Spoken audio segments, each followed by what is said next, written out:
Кече Бишкекте 18-майга караган түнү чет элдиктер жашаган айтылган имараттын жанында 1000ге чукул киши топтолуп митинг орун алды. Алар башка мамлекеттен келип иштеген мигранттардын көбөйүп кетүүсүнүн негизинде топтолушкан. Кырдаалды укук коргоо органдары көзөмөлгө алып, чогулгандар таңга жуук гана тарап кетишкен. Учурда абал турукташып, кырдаал көзөмөлгө алынууда.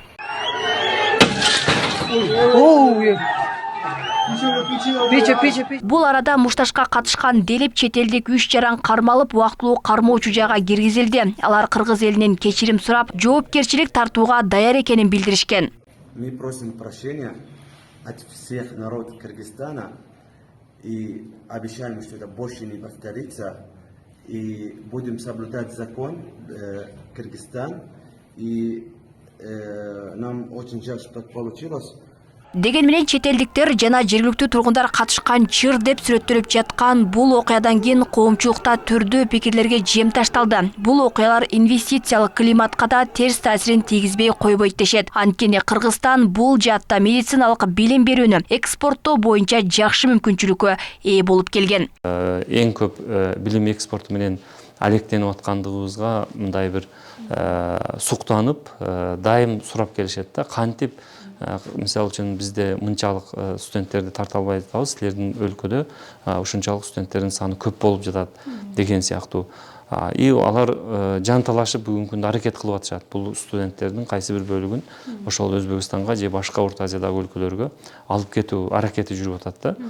Ошондой фондо бүгүн эгер биз аларга кандайдыр бир кошумча жаман мамиле жасай турган болсок, бул ошолордун башка өлкөгө жылып кеткениге чоң бир өбөлгө түзүп коет. Кыргызстан чет элдик студенттердин саны боюнча Борбор Азия өлкөлөрүнүн сап башында. Студенттердин көбү Индия, Пакистан өлкөлөрүнөн келет. Алар үчүн окуу акысы да жогору суммада бекитилген. Алсак Ош мамлекеттик университетинде 3500 чет элдик студент бар. Алар билимге инвестиция салуу менен өлкө экономикасына дагы оң таасирин тийгизип келет. Бул окуялардан кийин чет элдик студенттердин ата-энелери дагы тынчсыздануусун билдиришүүдө.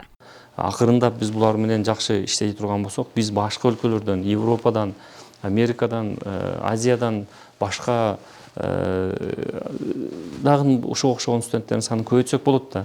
Эгерде биз кокус кайсы бир жерден ушундай чатышып жазып кая турган болсок, бул баардык биздин келечегибизге, жакынкы 5-10 жылдык келечегибизге таасир этиши мүмкүн да. Биз эми мисалы үчүн ушулардын мүмкүнчүлүгү менен жакынкы 5 жылга эмне деген пландар түзгөнбүз. Эгерде кандайдыр бир ошол инвестиционный климат деп коебуз го, ошол бузула турган болсо, анда бизге дагы бул акыркы жөнөкөй бир кофейниде иштетип аткан ошол жердеги кишиге чейин таасир этет да. Биз ушуну жакшы түшүнүшүбүз керек. Өлкөдө 71 миңге чукул чет элдик студент окуйт. Алардын ар бири чакан инвестор катары каралат. Анткени ар бир чет элдик студент Кыргызстандын экономикасына жылына кеминде 7-8 миң, кээ бири 10 миң доллар алып келери айтылат. Канчалаган мына батирлерди жалдап алып атат. Ошол канчалаган батирлерге төлөп берип атат. Кыргызстандын мына шартында чындап биз эркин демократиялык өлкө катары булардын дагы жанагы укуктарын камсыз кылып беришибиз керек. Албетте булардын келип кетиши канчалаган жанагы авиабилетке деле жок дегенде төлөйт. Ар бир кирешеси бул мамлекеттин ошол бир өнүгүүсүнө салам түзөт деп айткым келет.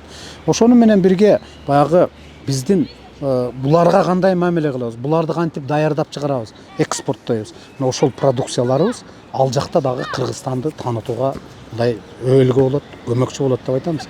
Белгилей кетсек, Бишкекте катталган окуяда чет өлкөлүк 3 студент ооруканага түшкөн. Буга чейин түндөгү окуяда жалпы 30га жакын адам жабыркаганы, алардын көбү ооруканага жаткырылбаганы белгилүү болгон. Алмагүл Эркебай кызы, Белек Мусаев, Ош ТВ.